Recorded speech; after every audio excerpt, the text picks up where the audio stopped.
Biparjoy is now centered over Northeast Arabian Sea, but coming closer to Saurashtra and Kutch coast.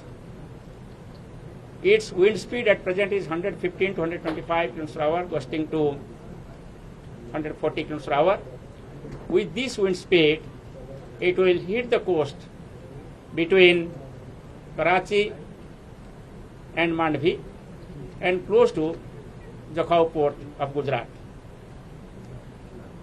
This is now located about 70 kilometers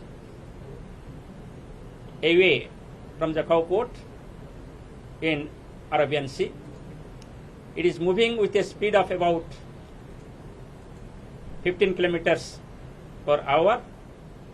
Its wall cloud region in the right forward sector is entering into the coastal districts, and hence the landfall process has commenced over the coastal districts of Saurashtra and Kutch.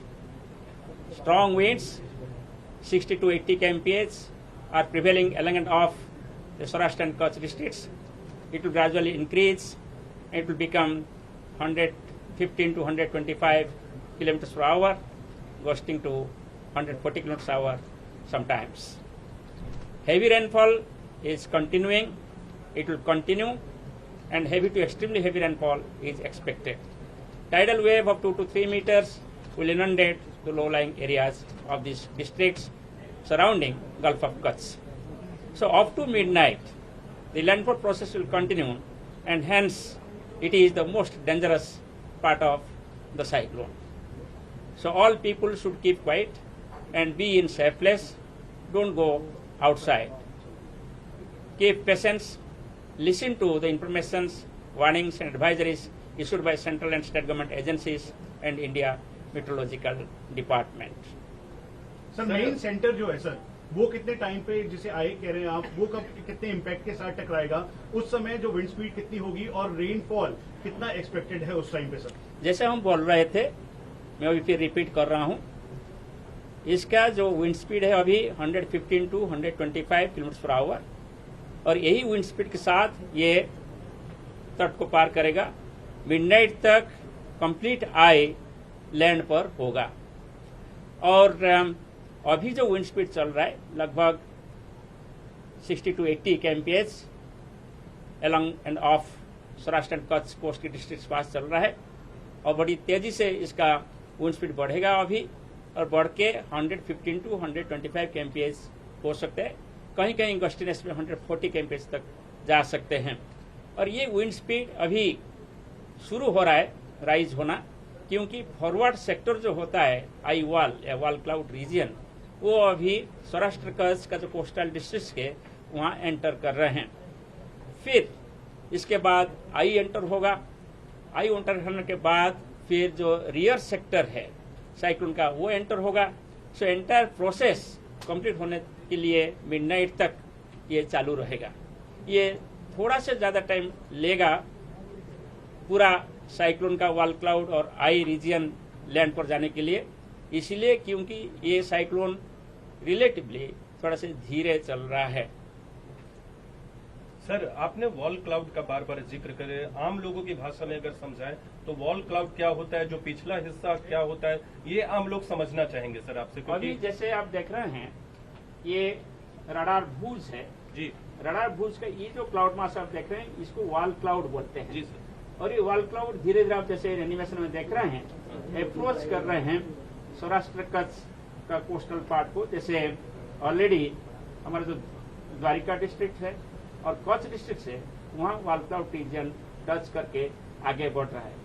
Same चीजें यहाँ आप satellite animation में देख सकते हैं। जैसे ये आई है और ये जो क्लाउड है इसको वॉल क्लाउड बोलते हैं। जो आई की सराउंडिंग होता है वो बहुत तेज क्लाउड होता है, 15 किलोमीटर हाइट होता है, बहुत सारे बारिश वहाँ होता है। कोई वॉल क्लाउड रीजन यही रीजन है जहाँ सबसे डिस्ट्रक्शन दिखाई देता है, वही रीजन पे सबसे मैक्सिमम विंड होता है, वही रीजन पे सबसे मैक्सिमम रेनफॉल होता है, और वही रीजन पे मैक्सिमम विंड होते की वजह से स्टॉर्म सर्च भी वही रीजन में ज्यादा होता है।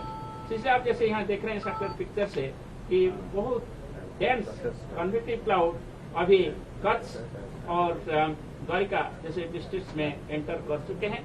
इसलिए हम बोल रहे हैं कि लैंडफॉल प्रोसेस शुरू हो चुका है। जो केंद्र बिंदु की बात आप कहते हैं उसका आकार क्या होगा? आप कह रहे हैं कि केंद्र बिंदु बड़ा, उसका आकार क्या होगा? कुल आकार 700 किलोमीटर। साइक्लोन का जो केंद्र है इसको आई बोला जाता है, और ये जो आई आप देख रहे हैं यहाँ, इसका डायमीटर है लगभग 50 किलोमीटर। सो ये जो स्पीड में चल रहा है अभी, जैसे 13-14 किलोमीटर स्पीड में अभी आगे बढ़ रहे हैं, इसलिए कंप्लीटली आई वॉल क्लाउड पूरा अंदर जाने के लिए लगभग 5 घंटा लग जाएगा। और सर उस वक्त इसीलिए हम बोल रहे हैं मिडनाइट तक ये पूरी साइक्लोन का जो आई रीजन है और आई वॉल यानी वॉल क्लाउड है वो लैंड पे आ जाएगा। और उस वक्त विंड की रफ्तार कितनी होगी सर जब आई टकराएगा तट से? जब आई टकराएगा, आई की रीजन में तो for time being small period के लिए काम विंड हो जाता है, मगर जब आई वॉल एंटर करता है तब सबसे ज्यादा विंड होता है। सो जहां आई टकराएगा यानी जखौ के आसपास जो एरिया है जहां आई पास करेगा, पहले forward sector of the eye wall आएगा और तब विंड स्पीड बढ़ते हुए 115 to 125 kmph हो सकता है। फिर जब आई पास कर जाएगा, फिर रेयर सेक्टर साइक्लोन का आएगा, तो फिर जब 1 घंटे के लिए कि आधा घंटे के लिए जो विंड स्पीड कम हो गया होगा, फिर विंड स्पीड बढ़ेगा और 115 to 125 kmph फिर विंड आ सकता है। मैं आपको ये एक्सप्लेन करता हूँ। जब अभी ये वॉल क्लाउड अप्रोच कर रहा है कच्छ कोस्ट की तरफ, यहाँ भी विंड स्पीड बढ़ रहा है और ये विंड स्पीड का डायरेक्शन यही होता है कि ईस्टर्ली डायरेक्शन से जाकर वेस्ट की तरफ विंड जा रहा है। अभी जैसे ये मूव करके यहाँ तक आ जाएगा लैंडफॉल के टाइम, तब यहाँ विंड काम हो जाएगा, नहीं तो वेरी स्लो हो जाएगा विंड, जैसे 5 to 10 kmph। इसके बाद ये जो रियर सेक्टर है, ये रियर सेक्टर यहाँ आएगा, फिर हेवी रेन शुरू होगा और फिर स्ट्रांग विंड भी शुरू होगा। इसीलिए जब ये आई पास कर रहा होगा तब यानी कभी भी कोई भी व्यक्ति ये महसूस करे कि ऑल ऑफ ए सडन बारिश बंद हो गया, नहीं तो all of a sudden wind बहुत कम हो गया, ये मत सोचिए कि साइक्लोन डिसिपेट हो गया। मगर साइक्लोन का आई आपका रीजन ऊपर जा रहे हैं, ये बड़ा डिस्ट्रक्टिव है, आपको वेट करना है। जब तक इंडिया मेट्रोलॉजिकल डिपार्टमेंट ये नहीं बोला है कि साइक्लोन कंप्लीटली अंदर चला गया, तब तक आप सेफ प्लेसेस में रहिए, साइक्लोन शेल्टर के अंदर रहिए, बाहर मत आइए। सर क्लाउड वॉल और आई का जो जिक्र किया, कितने घंटे तक लगभग ये कच्छ और जकाऊ के इस रीजन में रहेगा? इसका इम्पैक्ट क्या होगा? कितने सेंटीमीटर जो रेनफॉल है आप वो एक्सपेक्ट कर रहे हैं? यही बात मैं बार बार बोल रहा हूँ, 5 घंटे मिडनाइट तक इसका असर रहेगा पूरा आई वॉल आई पास करने के लिए। और इसमें heavy to very heavy rainfall होने के साथ साथ कहाँ कहाँ एक्सट्रीमली हेवी रेनफॉल यानी 20 सेंटीमीटर से ज्यादा बारिश हो सकता है। और इसके साथ साथ जैसे यहाँ विंड ऐसे जा रहे हैं, अभी साउथ से नॉर्थ विंड टकरा रहे हैं कच्छ में, वहाँ समुद्र का जो पानी है टाइडल वेव के हिसाब से जो लो लाइंग एरिया है कच्छ में और द्वारिका में या मोरबी में और जामनगर डिस्ट्रिक्ट में, यहाँ इनंडेशन कर सकता है। और सबसे ज्यादा इनंडेशन कच्छ एरिया में हो सकता है जब ये पास करेगा। और हमारा पूर्वानुमान जो है वो है 2 से 3 मीटर हाइट का सामुद्रिक लहर आ सकता है और इनंडेशन करा सकता है। सर आपने कहा कि जब केंद्र बिंदु पास होगा, जो आई है 50 किलोमीटर जिसका डायमीटर आपने बताया, तो वो जब पारित करता है तो उसका एक सबसे इम्पोर्टेंट फीचर ये है कि तब हवाएं कम चलेंगी या बारिश नहीं होगी। वो कितना, उसका डायमीटर क्या होगा जो आप कह रहे हैं जब ये आई पास? एरिया कितना होगा? देखिए साइक्लोन मूव कर रहा है ना, जब ये तट को टकराएगा ऑल ऑफ ए सडन जो अभी हैवी रेन और स्ट्रांग विंड चल रहा है वो कम हो जाएगा। तो इससे महसूस होगा कि ये आई आ रहा है अभी, और ये आई मूव करने के लिए जब डायरेक्ट जखाऊ के पास आप देखेंगे लगभग 2 घंटा लग सकता है कंप्लीट आई जाने के लिए, कि 1 घंटा लग सकता है। फिर इसका जो रियर सेक्टर है, ये जो आप देख रहे हैं यहाँ, ये फिर आ जाएगा कच्छ डिस्ट्रिक्ट के ऊपर। और जब फिर रियर सेक्टर आएगा, फिर विंड डायरेक्शन जो अभी ईस्ट से वेस्ट विंड था, अभी विंड वेस्ट से ईस्ट हो जाएगा, मैंने ऑपोजिट विंड हो जाएगा। सो जो पेड़ पहले घिर नहीं रहा था अभी वो पेड़ घिर जाएगा, जो मकान टूटा नहीं था अभी वो मकान टूट जाएगा, क्योंकि अभी ऑपोजिट विंड से सेम स्पीड से विंड आ रहा है, इसीलिए जैसे धक्का लगता है, इसलिए इसका नुकसान हो सकता है। इसलिए जब आई टकराता है जो एरिया में आई पास कर रहे हैं वहाँ 2 बार आई वॉल आ रहे हैं, इसलिए वो एरिया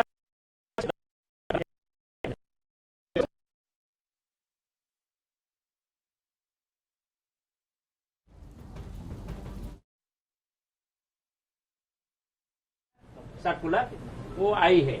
ये जो रीजन आप देख रहे हैं ये आई वॉल है। कि सर आपने ये भी कहा कि जब केंद्र बिंदु आएगा तो हवाएं नहीं चलेंगी, बारिश कम हो जाएंगी, और दूसरी तरफ ये भी कह रहे हैं कि बहुत हवाएं, रफ्तार सबसे ज्यादा, तो ये क्या कंफ्यूजन है? जब आई आएगा, आई जिस एरिया के ऊपर होगा तब ऑल ऑफ ए सडन आपका विंड स्पीड कम हो जाएगा, बारिश भी कम हो जाएगा 1 घंटे के लिए, नहीं तो 1.5 घंटे के लिए। इसके बाद फिर जो पिछला हिस्सा आएगा साइक्लोन का, फिर ऑल ऑफ ए सडन आपका बारिश तेज होगा, हेवी रेन होगा, फिर विंड बढ़ेगा। इसलिए 2 बार जो एरिया जहां आई क्रॉस करेगा, माने सेंटर क्रॉस करेगा, वहां 2 बार ऐसे strong wind and heavy rain देखने को मिलेगा। सर आपने कहा कि अभी 70 किलोमीटर दूर जखाऊ पोर्ट या उस तट के से है वो, तो वहाँ पे पहुँचने में भी कितना टाइम उसके सेंटर को लगेगा? देखिए, जैसे पूरा जाने के लिए 5 घंटा लगेगा मैं बोल रहा हूँ, सो सेंटर एग्जैक्टली जाने के लिए 2.5 घंटा लगेगा। सर कितना स्ट्रक्चर डैमेज आप एक्सपेक्ट कर रहे हैं, क्योंकि आप जिस तरह की कंडीशन बता रहे हैं उससे सबसे ज्यादा डैमेज कोस्टल लाइन पे रहने वाले लोगों के घर और जो बाकी जो स्ट्रक्चर्स हैं उनको होगा, तो किस तरीके की हिदायत दी गई है फर्दर? देखिए, हमारा जो पूर्वानुमान है वो अभी भी जारी है। जो विंड स्पीड बोला था वही विंड स्पीड हम बोल रहे हैं, इसलिए जो स्ट्रक्चरल डैमेज होगा हम पहले ही बोले थे, अभी वो जारी है। पाथ में कोई चेंजेस नहीं रहने वाला, वही पाथ है और सर जो अभी बात वही है जब जोखाऊ के आसपास क्रॉस करके हम बोले थे, हम भी अभी यही एक्सपेक्ट कर रहे हैं कि कराची और मांडवी के बीच में जोखाऊ के आसपास ये तट को पार करेगा। एंड सर अभी आप बोल रहे हैं कि आई ऑफ द साइक्लोन में स्पीड 50 किलोमीटर पर आ रही है। साइक्लोन का जो फॉरवर्ड मूवमेंट का स्पीड है लगभग 12 to 15 किलोमीटर पर आवर।